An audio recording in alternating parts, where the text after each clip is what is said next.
Dear students, ഈ video ക്ലാസ്സിലൂടെ നമ്മൾ discuss ചെയ്യുന്നത് ഫിനാൻഷ്യൽ മാനേജ്മെൻറ്റിൻ്റെ ഫങ്ഷൻസിനെ കുറിച്ചാണ്. അപ്പോൾ കഴിഞ്ഞ ക്ലാസ്സിൽ നമ്മൾ കഴിഞ്ഞ വീഡിയോ ക്ലാസ്സിലൂടെ സ്കോപ്പ് ഓഫ് ഫിനാൻഷ്യൽ മാനേജ്മെൻറ്റിനെ കുറിച്ച് പറഞ്ഞു തന്നു അല്ലേ. ഫിനാൻഷ്യൽ മാനേജ്മെൻറ്റ് സ്കോപ്പ് ഡിസ്കസ് ചെയ്യുമ്പോൾ നമ്മൾ പറയുണ്ടായി അല്ലേ, മോഡേൺ അപ്രോച്ച് അനുസരിച്ച് ഫിനാൻഷ്യൽ മാനേജ്മെൻറ്റ് സ്കോപ്പ് നമുക്ക് 3 ഡിസിഷൻ ഏരിയ ആയിട്ട് പ്രധാനമായിട്ട് പറയാം. ഒന്ന് ഇൻവെസ്റ്റ്മെൻറ്റ് ഡിസിഷൻ ഏരിയ അല്ലേ, രണ്ടാമത്തെ ഫിനാൻസിങ് ഡിസിഷൻ, മൂന്നാമത്തത് ഡിവിഡൻഡ് ഡിസിഷൻസ്. ക്ലിയർ? അപ്പോൾ ഇങ്ങനെയുള്ള ഡിസിഷൻ ഏരിയ നമ്മൾ നോക്കി, അതിൽ എങ്ങനെയൊക്കെയാണ് വരിക എന്ന് നോക്കി അല്ലേ. ഇതിൽ ഇൻവെസ്റ്റ്മെൻറ്റ് ഡിസിഷൻ ഏരിയ തന്നെ രണ്ടായിട്ട് നമ്മൾ പറയാറുണ്ട്, ക്യാപിറ്റൽ ബഡ്ജറ്റിംഗ് അതുപോലെ തന്നെ വർക്കിംഗ് ക്യാപിറ്റൽ ഡിസിഷൻ. ക്ലിയർ? അപ്പോൾ അത് സെപ്പറേറ്റ് ആയിട്ട് കാണിക്കുകയാണെങ്കിൽ, വേറെ കാണിക്കുകയാണെങ്കിൽ നമുക്ക് 4 ഡിസിഷൻ ഏരിയ ആയിട്ട് വരും. സോ എനിവേ ഇത് സ്കോപ്പ് ഓഫ് ഫിനാൻഷ്യൽ മാനേജ്മെൻ്റ് ആയിട്ട് നമ്മൾ പറയപ്പെടുന്നു. ഇത് ഈ ഇങ്ങനെയുള്ള സ്കോപ്പിനെ അടിസ്ഥാനപ്പെടുത്തിക്കൊണ്ട് ഫങ്ഷൻസ് നമുക്ക് അസർട്ടൈൻ ചെയ്യാൻ പറ്റും. ക്ലിയർ? ഇങ്ങനെയുള്ള സ്കോപ്പിൽ വരുന്ന കാര്യങ്ങളാണ് നമുക്ക് പ്രധാനമായിട്ടും ഫിനാൻഷ്യൽ മാനേജ്മെൻറ്റ് കൊണ്ട് ഉദ്ദേശിക്കുന്നതും അല്ലെങ്കിൽ പെർഫോം ചെയ്യപ്പെടുന്നു. അതുകൊണ്ട് തന്നെ ഇതുതന്നെയാണ് ഫിനാൻഷ്യൽ മാനേജ്മെൻറ്റ് ഫങ്ഷൻ. അപ്പോൾ ഇത് ഓരോരോ ഡിസിഷൻ ഏരിയയിലും നമ്മൾ ഉണ്ടാവുന്ന അനുവർത്തിക്കുന്ന പ്രധാനപ്പെട്ട കാര്യങ്ങളെ ചേർക്കുകയാണെങ്കിൽ അതൊക്കെ നമുക്ക് ഫങ്ഷൻസ് ആയിട്ട് പറയാം. അപ്പോൾ ഇതിനെ സംബന്ധിച്ച് ഫങ്ഷൻസ് ഓഫ് ഫിനാൻഷ്യൽ മാനേജ്മെൻറ്റിനെ കുറിച്ച് പറയാൻ വേണ്ടി, അല്ലെങ്കിൽ സ്കോപ്പ് ഓഫ് ഫിനാൻഷ്യൽ മാനേജ്മെൻറ്റിനെ കുറിച്ച് പറയുന്നതിന് വേണ്ടി, ക്ലിയർ, നമ്മളൊരു Indian ഓതറായിട്ടുള്ള Saxena, clear, Dr. S.C. Saxena, he has identified 5 A's, 5 എകൾ. Clear? A എന്ന് വെച്ച് തുടങ്ങുന്ന 5 എണ്ണം അദ്ദേഹം നമ്മളെ ഒരു എളുപ്പത്തിന് വേണ്ടി അദ്ദേഹം പറയണ്ടേ. ക്ലിയർ? എന്തൊക്കെയാണ് ഈ 5 A's of financial management? Okay, അപ്പോൾ പ്രധാനമായിട്ടും വരുന്ന 5 A ഏതൊക്കെയാണെന്ന് നോക്കാം. ഒന്ന് ആൻറ്റിസിപ്പേഷനാണ്. ക്ലിയർ? രണ്ടാമത്തെ അക്വസിഷനാണ്. മൂന്നാമത്തത് അലോക്കേഷനാണ്. നാലാമത്തത് അപ്രോപ്രിയേഷനാണ്. അഞ്ചാമത്തത് അസസ്മെൻ്റ് ആണ്. ക്ലിയർ? ഇങ്ങനെ 5 ഡോക്ടർ സക്സേന ഐഡൻറ്റിഫൈ ചെയ്യാറുണ്ട്. Clear? So what is anticipation നോക്കാം. Financial management estimates the financial needs of the company. Anticipate ചെയ്യുന്നത് എന്താ? Anticipating financial requirement. Clear? Future financial requirement in advance, long term as well as short term. Clear? അപ്പോൾ അങ്ങനെ ചെയ്യുന്ന ഒരു anticipation, estimation, forecasting. Clear? Forecasting the financial requirement, estimation of the financial needs. ഇതാണ് ആദ്യമായിട്ട് ഒരു financial management ചെയ്യേണ്ടത്. അതുകൊണ്ട് തന്നെ ആൻറ്റിസിപ്പേഷൻ ആദ്യത്തെ ലെറ്റർ എ ആയതുകൊണ്ട് അതിന് പറയുന്നു. അതെ, അക്വസിഷൻ. ഇങ്ങനെ ആൻറ്റിസിപ്പേറ്റ് ചെയ്തിരിക്കുന്ന ഫിനാൻഷ്യൽ മാനേജ്മെൻറ്റ് റിക്വയർമെൻറ്റിൽ നിന്നും നമ്മൾ എന്ത് ചെയ്യണം? അക്വയർ ചെയ്യണം, ഫണ്ടുകൾ അക്വയർ ചെയ്യണം, കളക്ട് ചെയ്യണം, മൊബിലൈസ് ചെയ്യണം, റേസ് ചെയ്യണം. ഷോർട്ട് ടേമും ലോങ് ടേം അല്ലേ. ലോങ് ടേം ആണെങ്കിൽ ഇക്വിറ്റി ആയിട്ടോ, പ്രിഫറൻസ് ആയിട്ടോ, ഡിബഞ്ചർ ആയിട്ടോ, ടേം ലോൺ ആയിട്ടോ. ഷോർട്ട് ടേം ആണെങ്കിൽ നമ്മൾ ബാങ്ക് ലോൺ ആയിട്ടോ അല്ലെ, വർക്കിംഗ് ക്യാപിറ്റൽ ലോൺ ആയിട്ടോ, അല്ലെങ്കിൽ ക്യാഷ് ക്രെഡിറ്റ് ആയിട്ടോ, ഓവർ ഡ്രാഫ്റ്റ് ആയിട്ടോ, ഇങ്ങനെയൊക്കെ അറേഞ്ച് ചെയ്യണം. So that is called acquisition. Clear? അപ്പോൾ രണ്ടാമത്തെ എ ആയി. മൂന്നാമത്തെ എന്താ? Allocation. So what is allocation? So here it meant for utilization of collected money. നേരത്തെ നമ്മൾ അക്വയർ ചെയ്തിരിക്കുന്ന ഫണ്ടിനെ എങ്ങനെ നമ്മൾ യൂട്ടിലൈസ് ചെയ്യുന്നു? ക്ലിയർ? പർച്ചേസ് ഓഫ് ഫിക്സഡ് അസറ്റ്സിന് വേണ്ടി, കറണ്ട് അസറ്റ്സിന് വേണ്ടി. ക്ലിയർ? ഇങ്ങനെ നമ്മൾ എന്തിനൊക്കെ വേണ്ടി ഉപയോഗിക്കുന്നു അതിനെയാണ് നമ്മൾ എന്താ പറയുക? അലോക്കേഷൻ. ക്ലിയർ? സോ അടുത്ത എ ആയിട്ട് നമ്മൾ പറയുന്നതാണ് allocation. So next one is appropriation. Clear? So what is appropriation? That is ഇങ്ങനെയെല്ലാം നമുക്ക് എന്ത് കിട്ടിയിട്ടുണ്ട്? റവന്യൂസ് ഒക്കെ കിട്ടിയിട്ടെന്ന് വിചാരിക്കുക. നമ്മൾ അലോക്കേറ്റ് ചെയ്തു, അതിൽ നിന്നും ഫിക്സഡ് അസറ്റ്സ് വാങ്ങിച്ചു, അത് ഉപയോഗിച്ച് നമ്മൾ ബിസിനസ് ചെയ്തു, പ്രോഡക്റ്റ് പ്രൊഡ്യൂസ് ചെയ്തു, വിറ്റു അല്ലേ. അപ്പോൾ നമുക്ക് എന്ത് കിട്ടും? റവന്യൂ കിട്ടും. ഇങ്ങനെ കിട്ടുന്ന റവന്യൂവിനെ അല്ലേ, അതിൽ നിന്നും നമുക്ക് എക്സ്പെൻസ് കഴിച്ച് കിട്ടുന്ന ലാഭത്തിനെ, പ്രോഫിറ്റിനെ നമ്മൾ എങ്ങനെ ഡിവൈഡ് ചെയ്യുന്നു അല്ലേ? ഡിവൈഡിങ് ബിറ്റ്വീൻ ഷെയർ ഹോൾഡേഴ്സ് അല്ലേ, അതുപോലെ തന്നെ keeping it as A reserve ആയിട്ടും, അതുപോലെ തന്നെ ഷെയർ ഹോൾഡേഴ്സിനായിട്ട് എങ്ങനെ ഡിവൈഡ് ചെയ്യും എന്നാണ് അപ്രോപ്രിയേഷൻ ഓഫ് പ്രോഫിറ്റ്. ക്ലിയർ? അപ്പോൾ ഇത് ഡിവിഡൻഡ് ഡിസിഷൻ്റെ ഭാഗമായിട്ടുള്ള എ ആണ്. ക്ലിയർ?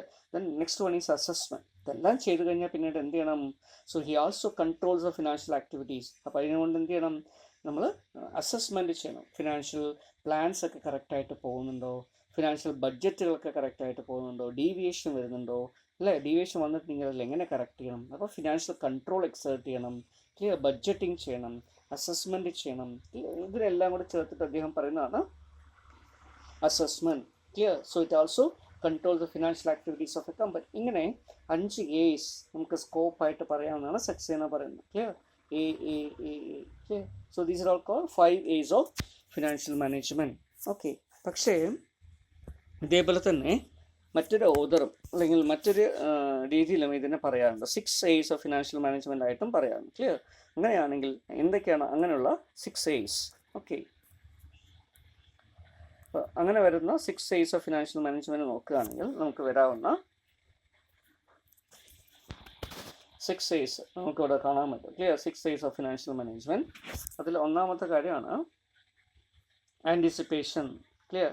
അത് നമ്മൾ നേരത്തെ പറഞ്ഞ പോലെ തന്നെ ഉള്ളതാണ്, ആൻറ്റിസിപ്പേറ്റിംഗ് ഫിനാൻഷ്യൽ നീഡ്സ്. രണ്ടാമത്തത് അക്വയറിങ്, അല്ലേ? Acquisition of financial resources. അതിലും മാറ്റമില്ല, നമ്മൾ നേരത്തെ പറഞ്ഞു തന്നെയാണ്. Clear? The next one is allocation. Clear? ഫണ്ടുകളെ അലോക്കേറ്റ് ചെയ്യുക, അതിലും മാറ്റമില്ല. ഓക്കെ, നേരത്തെ പറഞ്ഞ പോലെ തന്നെയാണ് വരുന്നത്. Then administration. ക്ലിയർ? അപ്പോൾ ഇവിടെ ചെറിയൊരു മാറ്റം വന്നിരിക്കണം. Administration of allocated fund. Clear? നമ്മൾ അലോക്കേറ്റ് ചെയ്തിരിക്കുന്ന ഫണ്ടുകൾ എന്ത് ചെയ്യണം? അഡ്മിനിസ്റ്റർ ചെയ്യണം. ക്ലിയർ? എന്താണ് അഡ്മിനിസ്റ്റർ ചെയ്യുന്നത് പറഞ്ഞാൽ? So the best, clear? So the best and only practice is to solid accounting, clear, and financial control. അപ്പോൾ ഫിനാൻഷ്യൽ കൺട്രോൾസും ബഡ്ജറ്റിങ്ങും അക്കൗണ്ടിങ്ങും ഒക്കെ ചെയ്തിട്ട് നമ്മൾ എന്ത് ചെയ്യുക? അതിനെ അഡ്മിനിസ്റ്റർ ചെയ്യുക. കറക്റ്റായിട്ട് ഫിനാൻഷ്യൽ റിസോഴ്സസൊക്കെ എഫക്റ്റീവായിട്ടും എഫിഷ്യൻ്റായിട്ടും യൂട്ടിലൈസ് ചെയ്യപ്പെടുന്നതെന്ന് ഉറപ്പുവരുത്തുക. അതാണ് അഡ്മിനിസ്ട്രേഷൻ ഓഫ് ഫിനാൻഷ്യൽ ഫണ്ട് അല്ലെങ്കിൽ ഫിനാൻസ് എന്നുകൊണ്ട് മീൻ ചെയ്യുന്നത്. The next one is accounting and reporting to the management. അടുത്തതായിട്ട് ഇവിടെ ഐഡൻറ്റിഫൈ ചെയ്യുന്നതാണ് അക്കൗണ്ടിങ് ആൻഡ് റിപ്പോർട്ടിംഗ്. ക്ലിയർ? അപ്പോൾ അതിന് എന്ത് ചെയ്യണം? നമ്മൾ അക്കൗണ്ടിങ് ചെയ്യണം അടുത്തായിട്ട്. Clear? So the best and right practice is to have financial completed by that is audited by a second or third party. Clear? Third day of the next month. അങ്ങനെ നമുക്ക് third party ആയിട്ടോ അല്ലെങ്കിൽ internal control മെഷേഴ്സിൻ്റെ ഭാഗമായിട്ടോ ഒക്കെ എന്ത് ചെയ്യണം? അതിനെ നമ്മൾ verification ചെയ്യണം. അപ്പോൾ ഇത്തരത്തിലുള്ളൊരു അക്കൗണ്ടിങ് മെഷർ നമുക്ക് വേണം. ക്ലിയർ? അപ്പോൾ അക്കൗണ്ടിങ് ആൻഡ് റിപ്പോർട്ടിങ്, നമ്മൾ കൊടുക്കുന്ന ഓരോ പെന്നിയും നമ്മൾ അക്കൗണ്ട് ചെയ്യണം, അതിനെ റിപ്പോർട്ടിങ് ചെയ്യണം, അല്ലെ? സ്റ്റേറ്റ്മെൻറ്റും റിപ്പോർട്ടുകളാക്കി മാറ്റുകയും വേണം. അപ്പോൾ ഇങ്ങനെ ചെയ്യുന്നത് ഒരു ഫിനാൻഷ്യൽ മാനേജ്മെൻറ്റിൻ്റെ ഡ്യൂട്ടിയാണ്, ഏരിയ ആണ്. അതുകൊണ്ട് തന്നെ സ്കോപ്പായിട്ട് നമുക്ക് പറയാൻ പറ്റും. Clear? So accounting and reporting. Next one is analysing the performance of the finance. Clear? ഫിനാൻസിൻ്റെ പെർഫോമൻസ് എന്ത് ചെയ്യുക? അനലൈസ് ചെയ്യുക. അപ്പോൾ ഇതും ഒരു സ്കോപ്പായിട്ട് പറയാൻ പറ്റും. ക്ലിയർ? സോ ഇതൊക്കെയാണ് ഫിനാൻഷ്യൽ മാനേജ്മെൻറ്റിൻ്റെ സ്കോപ്പായിട്ട് പറയപ്പെടുന്നത്. Clear? Anticipation, acquiring, allocation, administration, accounting and analysis. Okay, ഇപ്പോൾ സിംപ്ലി പറഞ്ഞു. അപ്പോൾ ഇങ്ങനെയും നമുക്ക് പറയാൻ പറ്റും. Okay,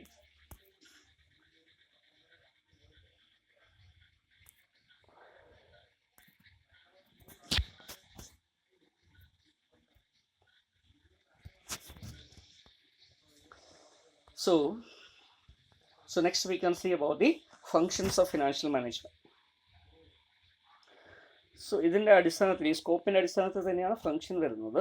clear? അപ്പോൾ അത് നേരത്തെ നമ്മൾ 1-2 വീഡിയോ ഒക്കെ അതിന് ഇത് സംബന്ധിച്ച് അയച്ചു തന്നിട്ടുണ്ട്, അല്ലേ? എപ്പോഴൊക്കെ നിങ്ങൾ ഡീറ്റെയിൽ ആയിട്ട് നോക്കിയിട്ടുണ്ടാവും.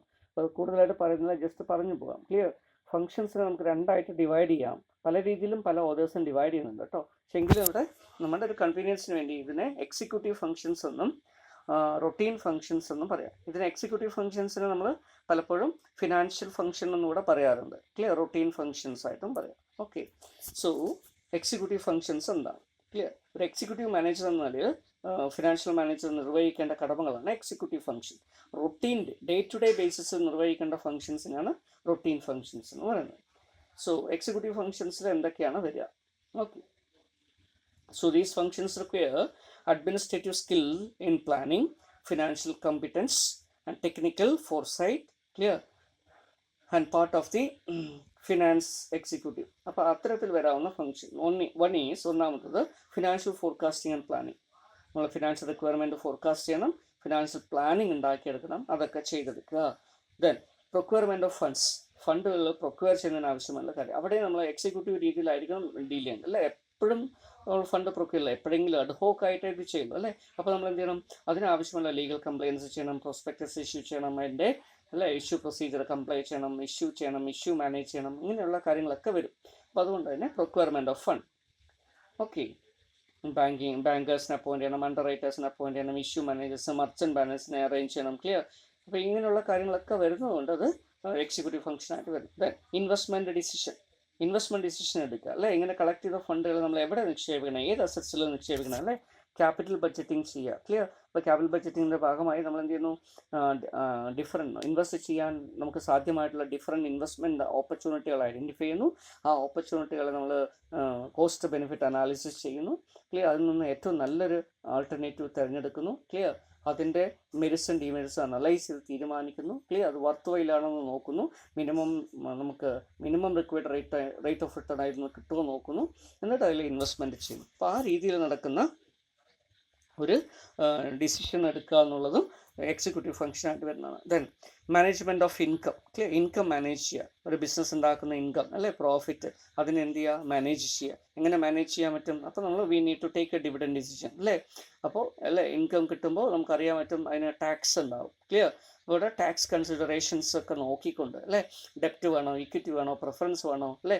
ഇക്വിറ്റി ആകുമ്പോൾ നമുക്ക് ടാക്സ് അഡ്വാൻറ്റേജ് ഒന്നുമില്ല. ഡെപ്റ്റാണ് വാങ്ങിക്കുന്നതെങ്കിൽ അതിന് കൊടുക്കുന്ന ഇൻട്രസ്റ്റ് ടാക്സ് ഡിഡക്റ്റബിൾ ആണ്, അതുകൊണ്ട് തന്നെ ടാക്സ് അഡ്വാൻറ്റേജ് കിട്ടും. അപ്പോൾ അങ്ങനെയുള്ള കൺസിഡറേഷൻസ് ഒക്കെ നോക്കി ക്ലിയർ നമ്മൾ എന്ത് ചെയ്യണം, മാനേജ്മെൻറ്റ് ഓഫ് ഇൻകം നമുക്ക് എങ്ങനെ എൻഹാൻസ് ചെയ്യാമെന്നുള്ളതിനെക്കുറിച്ച് നോക്കി, ഡിവിഡൻ്റായിട്ടും അതുപോലെ തന്നെ റിട്ടൻഷനായിട്ടും എത്രയൊക്കെ കൊടുക്കണം നോക്കി, ക്ലിയർ, അങ്ങനെയുള്ള തീരുമാനങ്ങൾ എടുക്കുക. Then management of cash resources manage ചെയ്യുക, ക്ലിയർ. അപ്പോൾ അവിടെ ക്യാഷ് മാനേജ്മെൻറ്റിന് കുറേയധികം മോഡൽസ് ഉണ്ട്, ക്ലിയർ. അതെല്ലാം മാനേജ് ചെയ്യുക, ക്ലിയർ. അങ്ങനെയുള്ള കാര്യങ്ങൾ കൊണ്ടുവന്ന് ക്യാഷ് മാനേജ് ചെയ്യുക എന്നുള്ളതും, cash flows, inflows, outflows, clear, അതിനെ സ്ട്രീം ലൈൻ ചെയ്യുക, പ്രെഡിക്റ്റ് ചെയ്യുക, ക്ലിയർ. ക്യാഷിൻ്റെ സ്പീഡി കളക്ഷന് വേണ്ടിയിട്ടുള്ള പോളിസി ഡിസിഷൻ എടുക്കുക, ക്ലിയർ. അപ്പോൾ ക്യാഷ് കളക്ഷൻ്റെ ഭാഗമായി ഒട്ടനവധി ഡിസിഷൻ എടുക്കാൻ പറ്റും. അതിനെക്കുറിച്ചൊക്കെ നമ്മൾ പിന്നീട് വർക്കിംഗ് ക്യാപിറ്റൽ എന്നുള്ള ചാപ്റ്ററിൽ നോക്കുന്നുണ്ട്, clear.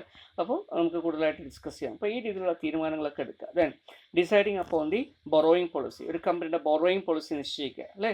How much to borrow അല്ലേ, from where to borrow, clear, what to borrow, ഏത് ഫോമിൽ ബോറോ ചെയ്യണം, ഡിബഞ്ചർ വേണോ, ബോണ്ട് വേണോ, അല്ലെങ്കിൽ ടേം ലോൺ ആയിട്ട് എടുക്കണോ, ക്ലിയർ, എങ്ങനെയാണ് എടുക്കേണ്ടത്, ഏത് റേറ്റിൽ അല്ലെങ്കിൽ ഏത് ഏജൻസിയിൽ നിന്ന് ബോറോ ചെയ്യണം, എത്രമാത്രം ബോറോ ചെയ്യാം, ക്ലിയർ. അപ്പോൾ ഇതിനെ നമ്മൾ ലിവറേജ് അനാലിസിസ് എന്നൊക്കെ പറയും. കമ്പനിക്ക് എപ്പോഴാണ് ലിവറേജ് കിട്ടുക, എപ്പോഴാണ് ബെനിഫിറ്റ് കിട്ടുക, ക്ലിയർ, അങ്ങനെയുള്ള കാര്യങ്ങളൊക്കെ നോക്കി അനലൈസ് ചെയ്യണം. അപ്പോൾ അതുകൊണ്ട് തന്നെ കുറച്ചുകൂടെ ടെക്നിക്കൽ സ്കിൽസൊക്കെ ആവശ്യമുള്ളത് കൊണ്ട് ഇത് ഒരു എക്സിക്യൂട്ടീവ് ഫംഗ്ഷനായിട്ട് പറയാൻ പറ്റും. Then negotiation for new financing ആവശ്യമായിട്ട് വരുന്ന സമയത്ത്, പുതിയ ഫണ്ടുകൾ ആവശ്യമായിട്ട് വരുന്ന സമയത്ത്, ക്ലിയർ, പുതിയ സോഴ്സ് ഓഫ് ഫണ്ട് നമുക്ക് വേണ്ടി വരുന്ന സമയത്ത്, ക്ലിയർ, ബാങ്കേഴ്സുമായിട്ടോ മറ്റുള്ള ആളുകളുമായിട്ടോ ഒക്കെ എന്ത് ചെയ്യുക, നെഗോസിയേഷൻസ് ചെയ്യുക, ടേംസ് ആൻഡ് കണ്ടീഷൻസ് ഒക്കെ എഗ്രി ചെയ്യുക, clear, finalisation of terms and condition, clear, of the contract, ഇങ്ങനെയുള്ള കാര്യങ്ങളൊക്കെ ചെയ്യുന്ന ഒരു കാര്യം വരും. Okay. Then analysis and appraisal of the financial performance, ഒരു കമ്പനിയുടെ ഫിനാൻഷ്യൽ പെർഫോമൻസ്, ക്ലിയർ, കറക്റ്റായിട്ട് പോകുന്നുണ്ടോ, നമ്മൾ ഉദ്ദേശിക്കുന്ന റിട്ടേൺ കിട്ടുന്നുണ്ടോ, ഫിനാൻഷ്യൽസ് ഒക്കെ കറക്റ്റ് ആണോ, ഫിനാൻഷ്യൽ സൗണ്ട്നെസ് ഉറപ്പുവരുത്താൻ പറ്റുന്നുണ്ടോ, ഇങ്ങനെയുള്ള കാര്യങ്ങളൊക്കെ അനലൈസ് ചെയ്ത് അപ്രൈസ് ചെയ്ത് വിലയിരുത്തി, ക്ലിയർ, റിപ്പോർട്ട് ചെയ്യുക എന്നുള്ളതും ഒരു എക്സിക്യൂട്ടീവ് ഫംഗ്ഷനാണ്. Advising the top management in matters related to finance, clear. Then coordination and control of financial function, നമുക്കറിയാം ഫിനാൻസ് എല്ലാ ഡിപ്പാർട്ട്മെൻറ്റിൻ്റെയും പ്രവർത്തനങ്ങളെ ബാധിക്കുന്നതാണ്. അതുകൊണ്ട് തന്നെ അങ്ങനെയുള്ള എല്ലാ പ്രവർത്തനങ്ങളെയും എന്ത് ചെയ്യുക, കോർഡിനേറ്റ് ചെയ്യുക, ക്ലിയർ, കൺട്രോൾ ചെയ്യുക. Then helping the in evaluating decision, in valuation decision, ഒരു ഫേമിൻ്റെ വാല്യുവേഷൻ ആയാലും ശരി, ക്ലിയർ, ഫേമിൻ്റെ മർജേഴ്സ്, അക്വിസിഷൻ, ടേക്ക് ഓവർ, അതുപോലെ തന്നെ ഫേമിൻ്റെ മറ്റുള്ള കൺസിഡറേഷൻ, ക്ലിയർ, അതുപോലെ തന്നെ value of equity, value of preference, ഇങ്ങനെയുള്ള വാല്യുവേഷൻ, അസറ്റ്സിൻ്റെ വാല്യുവേഷൻ, ക്ലിയർ, ഇങ്ങനെയുള്ള കാര്യങ്ങളിലെല്ലാം എന്ത് ചെയ്യുക, വാല്യുവേഷൻ ഡിസിഷൻ എടുക്കേണ്ടി വരുന്ന സമയത്ത് അതിന് സഹായിക്കുക, ക്ലിയർ. മെർജ്, പ്രത്യേകിച്ച് ഒരു ബിസിനസ് മറ്റൊരു ബിസിനസ്സിനെ വാങ്ങിക്കുകയോ അക്വയർ ചെയ്യുകയോ ഒക്കെ ചെയ്യുന്ന സമയത്ത് ഇവിടെ എന്ത് ചെയ്യേണ്ടി വരും, വാല്യുവേഷൻ ചെയ്യേണ്ടി വരും, ക്ലിയർ. ദെൻ ടാക്സ് അഡ്മിനിസ്ട്രേഷൻ ചെയ്യുക, ഒരു ബിസിനസ്സിൻ്റെ ടാക്സ് അഡ്മിനിസ്ട്രേഷൻ, ക്ലിയർ. ഇപ്പോൾ നമുക്കറിയാൻ പറ്റും കോർപ്പറേറ്റ് ടാക്സ് ഒരു പ്രധാനപ്പെട്ട ഘടകമാണ് അല്ലേ. അപ്പോൾ അതുകൊണ്ട് തന്നെ ടാക്സിന് നമുക്ക് ബെറ്ററായിട്ട് അഡ്മിനിസ്ട്രേറ്റ് ചെയ്യാൻ പറ്റും, ക്ലിയർ. ചില കാര്യങ്ങളൊക്കെ ശ്രദ്ധിച്ചു കഴിഞ്ഞാൽ ടാക്സിൻ്റെ ലയബിലിറ്റി കുറയ്ക്കാൻ പറ്റും. അപ്പോൾ അങ്ങനെയുള്ള കാര്യത്തിൽ ടാക്സ് മാനേജ്മെൻ്റ് ഒക്കെ ചെയ്യുക. ദെൻ റിസ്ക് മാനേജ്മെൻറ്റ്, ക്ലിയർ, ബിസിനസ്സിൻ്റെ ഫിനാൻഷ്യൽ റിസ്കിനെ മാനേജ് ചെയ്യുക, ക്ലിയർ. അപ്പോൾ ഫിനാൻഷ്യൽ റിസ്ക് കുറച്ചുകൊണ്ട്, ക്ലിയർ, കൂടുതൽ റിസ്ക് കുറഞ്ഞു കഴിഞ്ഞാൽ നമ്മുടെ റിട്ടേണും കുറയും. അപ്പോൾ ഒരു ഓപ്റ്റിമൈസ് ചെയ്യണം ഇപ്പോൾ റിസ്കിന്. അപ്പോൾ ആ രീതിയിൽ റിസ്ക് റിട്ടേൺ ട്രേഡ് ഓഫ് ഒക്കെ ചെയ്ത് റിസ്കിനെ ഓപ്റ്റിമൈസ് ചെയ്യുക എന്നുള്ളതും അവരുടെ ഒരു പ്രധാനപ്പെട്ട മേഖലയായിട്ട് നമുക്ക് പറയാം. അതുപോലെ തന്നെ വരുന്നതാണ് മിസ്ലേനിയസ് ആയിട്ടുള്ള കുറച്ച് ഫംഗ്ഷൻ. ഇതല്ലാത്ത കുറേ ഫംഗ്ഷൻ എന്തൊക്കെയാണത്? So these include various duties with regard to making arrangement of proper account keeping, costing, auditing, security transfer, clear, credit and collection, supply of funds, clear, to all department. ഇങ്ങനെ ഒട്ടനവധി functions. അതുപോലെ തന്നെ stock exchange related ആയിട്ടുള്ള, reporting related ആയിട്ടുള്ള, statements related ആയിട്ടുള്ള കാര്യങ്ങളൊക്കെ ചെയ്യുക. കാരണം ഫിനാൻസ് ഡിപ്പാർട്ട്മെൻറ്റ് കീഴിലാണ് അക്കൗണ്ടിങ്ങും അല്ലേ, ഇതെല്ലാം റിപ്പോർട്ടിങ്ങും ഒക്കെ വരുന്നത്. അതുകൊണ്ട് തന്നെ ഇത്തരം കാര്യങ്ങളൊക്കെ എന്ത് ചെയ്യുക, ചെയ്തെടുക്കുക എന്നുള്ളത് ഒരു ഫംഗ്ഷനായിട്ട് നമുക്ക് പറയാം. റൊട്ടീൻ ആയിട്ടുള്ള ഫംഗ്ഷൻ എന്തൊക്കെയാണ്, clear. So what are the routine function? So day to day ഭാഗമായിട്ട് നമ്മൾ ചെയ്യേണ്ട ഫങ്ഷൻസാണ് റൊട്ടീൻ ഫങ്ഷൻസ് എന്ന് പറയുന്നത്. ഇവിടെ അത്രത്തോളം എന്ത് വേണമെന്നില്ല, ടെക്നിക്കൽ സ്കിൽസ് വേണമെന്നില്ല, ക്ലിയർ. സ്പെഷ്യലൈസ്ഡ് അഡ്മിനിസ്ട്രേറ്റീവ് സ്കിൽസ് നമുക്ക് അത്രത്തോളം വേണമെന്നില്ല. ക്ലിയർ, അതില്ലാതെ ചെയ്യാൻ പറ്റുന്ന ജോലികളാണ്. That is record keeping and reporting. Clear, normally daily ബേസിസിലുള്ള റെക്കോർഡ് കീപ്പിംഗ് റിപ്പോർട്ടിംഗ് ആണ്. പ്രിപ്പറേഷൻ ഓഫ് ഫിനാൻഷ്യൽ സ്റ്റേറ്റ്മെൻറ്റ്സ് ഒക്കെ ചെയ്യുക. Managing cash balance and cash flow statement. Clear, cash flows ഒക്കെ മാനേജ് ചെയ്യുക. Cash planning and credit management ചെയ്യുക. Safeguarding the valuables, papers, securities, അല്ലേ, ഇങ്ങനെയുള്ള കമ്പനിയുടെ വാല്യൂബിൾസ് ഒക്കെ എന്ത് ചെയ്യുക, സേഫ് കസ്റ്റഡിയിൽ വയ്ക്കുക. ക്ലിയർ, ഇങ്ങനെ സേഫ് കസ്റ്റഡിയിലൊക്കെ വെക്കുന്നതുകൊണ്ടാണ് പണ്ട് കാലത്തൊക്കെ ഫിനാൻഷ്യൽ മാനേജറെ ട്രഷറർ എന്നാണ് പറയുക. Clear, in olden time financial management അല്ലെങ്കിൽ ഫിനാൻഷ്യൽ മാനേജർ എന്ന ടേം ഉണ്ടായിരുന്നില്ല. പകരം എന്തായിരുന്നു ടേം? ട്രഷറർ അല്ലെങ്കിൽ ട്രഷറി ഫങ്ഷൻസ് എന്നൊക്കെയാണ് അതിനെ പറയുക. Clear, okay. So insurance policies, കമ്പനിയുടെ ഇൻഷുറൻസ് പോളിസി, ബാങ്ക് അക്കൗണ്ടുകൾ, ചെക്ക് ലീഫുകൾ, അല്ലേ, അതുപോലെ തന്നെ വാല്യൂബിൾസ്, ഇതൊക്കെ കീപ്പ് ചെയ്യുക. Then providing top management with information of the current and prospective financial conditions, ഇതിനെക്കുറിച്ചൊക്കെ ടോപ്പ് മാനേജ്മെൻറ്റിന് അഡ്വൈസ് ചെയ്യുക. ഇതൊക്കെയാണ് റൊട്ടീനായിട്ട് വരുന്ന ചില function. So in short, the important financial management functions, അല്ലേ, എന്ന് പറയുന്നത് എന്തൊക്കെയാണ്? അപ്പോൾ അവിടെ നമ്പർ 1, ക്ലിയർ, ആൻറ്റിസിപ്പേഷൻ, നമ്മൾ നേരത്തെ പറഞ്ഞ പോലെ acquiring, clear, allocation, clear, administration, analysing, ഇതൊക്കെ നമ്മൾ നേരത്തെ നോക്കി. ക്ലിയർ, ഇങ്ങനെ 5 A's ഓഫ് ഫിനാൻഷ്യൽ മാനേജ്മെൻറ്റ് അല്ലെങ്കിൽ 6 A's ഓഫ് ഫിനാൻഷ്യൽ മാനേജ്മെൻറ്റ്, ഇതൊക്കെ ചെയ്തെടുക്കുക തന്നെയാണ് ഫിനാൻഷ്യൽ മാനേജ്മെൻറ്റ് ചെയ്യുന്നത്. Clear, then 6 steps in the 6 steps procedure in financial management. സാധാരണ ഇതിൽ ഫിനാൻഷ്യൽ മാനേജ്മെൻറ്റിൽ നമ്മൾ ചെയ്യുന്ന ഒരു 6 step procedure ഉണ്ട്. എന്തൊക്കെയാണ് അതൊന്ന് ജസ്റ്റ് നോക്കിയപ്പോൾ. Clear, so determination of your current financial situation. Clear, then develop financial goals. Clear, financial goals നിശ്ചയിക്കുക. ആദ്യം നമ്മൾ എന്ത് ചെയ്യുന്നു? റിക്വയർമെൻറ്റ് അനലൈസ് ചെയ്യുന്നു, പിന്നെ ഗോൾസ് നിശ്ചയിക്കുന്നു. Then identify alternative course of action. Clear, ഏതൊരു പ്രവൃത്തി ചെയ്യുമ്പോഴും ആൾട്ടർനേറ്റീവ് കോഴ്സസ് ഉണ്ടാവും. അപ്പോൾ നമ്മൾ നോക്കുക എന്തൊക്കെയാണ് അങ്ങനെയുള്ള ആൾട്ടർനേറ്റീവ് കോഴ്സസ്. എന്നിട്ട് എന്ത് ചെയ്യുക? ഇവാലുവേറ്റിംഗ് ആൾട്ടർനേറ്റീവ്സ്, ആ ഓരോ ആൾട്ടർനേറ്റീവും ഇവാലുവേറ്റ് ചെയ്യുക, കോസ്റ്റ് ആൻഡ് ബെനിഫിറ്റ് നോക്കിയിട്ട്. ക്ലിയർ, എന്നിട്ട് എന്ത് ചെയ്യുക? Creating and implementation of financial plan. Clear, എന്നിട്ട് നമ്മളൊരു ഫിനാൻഷ്യൽ പ്ലാൻ ഉണ്ടാക്കിയിട്ട് അതിനനുസരിച്ച് അത് ഇംപ്ലിമെൻറ്റ് ചെയ്യുക. Clear, then reevaluating and revision of the plan. ഇടയ്ക്കിടയ്ക്ക് എന്ത് ചെയ്യാൻ? റീഇവാലുവേറ്റ് ചെയ്ത് റിവിഷൻ ചെയ്യുക. ഇങ്ങനെ നമ്മളൊരു ഫിനാൻഷ്യൽ മാനേജ്മെൻറ്റിൽ തീരുമാനമൊക്കെ എടുക്കുന്ന സമയത്ത് ഈ രീതിയിലുള്ളൊരു സ്റ്റെപ്സ് നമുക്ക് ഫോളോ ചെയ്യാൻ പറ്റും. ക്ലിയർ, ഇതാണ് 6 step പ്രൊസീജിയർ കൊണ്ട് മീൻ ചെയ്യുന്നത്. ഓക്കെ,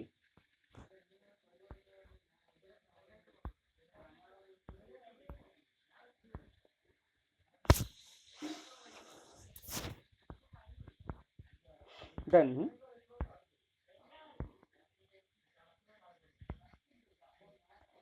ഇനി നമ്മൾ അടുത്തായിട്ട് നോക്കാൻ പോകുന്ന ഒരു ടോപ്പിക് എന്ന് പറഞ്ഞാൽ ടൈം വാല്യൂ ഓഫ് മണിയാണ്. Clear, okay.